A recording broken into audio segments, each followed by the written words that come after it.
नमस्ते और आज के इस स्पेशल मॉर्निंग एक्सप्लेनर में आपका स्वागत है। चलिए सीधे मुद्दे पर आते हैं। आज का ये इमोशनली चार्ज्ड मंगलवार सच में बहुत दिलचस्प है। कल के मार्केट को देखकर किसी का भी हैरान होना स्वाभाविक है। अब मार्केट सिर्फ नंबर्स का खेल नहीं रह गया है। ये टेक्निकल मजबूती और जियोपॉलिटिकल एंग्जाइटी यानी भू राजनीतिक चिंता के बीच एक जंग का मैदान बना हुआ है। तो आज के इस एक्सप्लेनर का रोड मैप बिल्कुल क्लियर है। मंडे का मार्केट रिबाउंड, कॉर्पोरेट विनर्स और लूजर्स, मैक्रो और जियोपॉलिटिकल पल्स और आखिर में वो सबसे जरूरी टेक्निकल लेवल्स। चलिए सबसे पहले बात करते हैं मंडे के उस ड्रामेटिक मार्केट रिबाउंड की। देखिए, कल मार्केट ने एक बहुत ही क्लासिक ऑल्टरनेटिंग पैटर्न दिखाया। अगर मैं इसे आसान भाषा में समझाऊं तो एक दिन के भारी नुकसान के ठीक बाद मार्केट ने तुरंत बाउंस बैक किया। ये पैटर्न हमें साफ बताता है कि बेयर्स जितना जोर लगा रहे हैं, बुल्स भी हार मानने को बिल्कुल तैयार नहीं है। और ये चीज टॉपलाइन नंबर्स में बिल्कुल साफ झलकती है। इतने भारी उतार चढ़ाव वाले ट्रेडिंग सेशन के बाद भी निफ्टी 50 ने 12-21 पॉइंट्स की छलांग लगाई और 24,119 पर बंद हुआ। और सेंसेक्स वो भी 355 पॉइंट्स ऊपर 77,269 पर क्लोज हुआ। दोनों मेन इंडेक्स का ग्रीन में आना एक बहुत बड़ा पॉजिटिव सिग्नल है। लेकिन सच बताऊं तो असली ड्रामा इंट्राडे में था। ये रस्साकशी देखिए। सुबह ओपनिंग हुई 86 पॉइंट्स ऊपर, लगा सब ठीक है। फिर दोपहर आते आते करीब 300 पॉइंट्स का हेवी करेक्शन आ गया। एकदम पैनिक। पर सेशन के आखिर में जो शानदार लेट सेशन रिकवरी आई ना, उसने साबित कर दिया कि मंडे की ये बढ़त आसानी से नहीं मिली है। इस पूरे इंट्राडे एक्शन को अगर ध्यान से समझे तो ये एक परफेक्ट वी शेप रिकवरी है। ट्रेडिंग की दुनिया में इसे बाय ऑन डिप सपोर्ट कहते हैं। मतलब जैसे ही मार्केट गिरा, इन्वेस्टर्स ने घबराने के बजाय इसे सस्ते दाम पर खरीदने के एक बेहतरीन मौके की तरह देखा। और ये मजबूत सपोर्ट 23,800 के लेवल के बिल्कुल आसपास एकदम क्लियर नजर आया। अब आते हैं अपने दूसरे हिस्से पर, कॉर्पोरेट विनर्स और लूजर्स। यहाँ एक बहुत ही दिलचस्प कॉन्ट्रास्ट है। एक तरफ अडानी पोर्ट्स है, जिसने कार्गो में 15% की सॉलिड ग्रोथ दिखाई और स्टॉक 5.41% उछलकर 1,747 पर आ गया।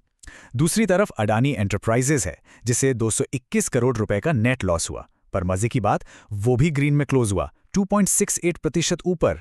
ऐसा इसलिए क्योंकि मार्केट सिर्फ आज का घाटा नहीं देख रहा, वो 20% रेवेन्यू ग्रोथ और गंगा एक्सप्रेसवे जैसे बड़े प्रोजेक्ट्स का फ्यूचर पोटेंशियल देख रहा है। अडानी के आगे देखें तो मार्केट ने मोमेंटम और कंजम्पशन को भी पूरा रिवॉर्ड किया है। आइडिया फोर्ज टेक्नोलॉजी को ही ले लीजिए। रेवेन्यू में 7 गुना उछाल आया और सीधा 20% का upper circuit hit. Auto sector में आइशर मोटर्स और जियो फाइनेंस ने भी अच्छी ताकत दिखाई। पर बैंकिंग सेक्टर थोड़ा नर्वस था। कोटक महिंद्रा बैंक के नतीजे उतने खास नहीं रहे और ये स्टॉक 3.18% टूट गया। तीसरे सेगमेंट पर चलते हैं, मैक्रो और जियोपॉलिटिकल पल्स। पर्दे के पीछे आखिर कौन सी ताकतें मार्केट को चला रही हैं? एक विशुद्ध एनालिटिकल नजरिए से देखें तो आज पश्चिम बंगाल, तमिलनाडु और केरला के असेंबली इलेक्शंस के रिजल्ट्स आ रहे हैं। अगर शुरुआती रुझान किसी भी तरह की पॉलिटिकल स्टेबिलिटी या प्रो रिफॉर्म जीत का इशारा करते हैं, तो मानकर चलिए कि आज का मार्केट बिहेवियर पूरी तरह से एक नई डायरेक्शन ले सकता है।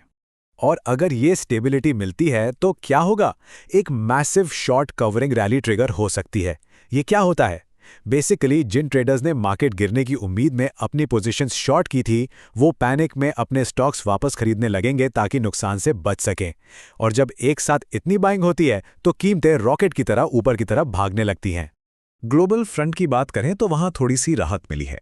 अमेरिका ने स्ट्रेट ऑफ हॉर्मुज़ में जो शिपिंग इंटरवेंशन किए हैं, उसके बाद ब्रेंट क्रूड ऑयल गिरकर $105.33 प्रति बैरल के बेस पर आ गया है।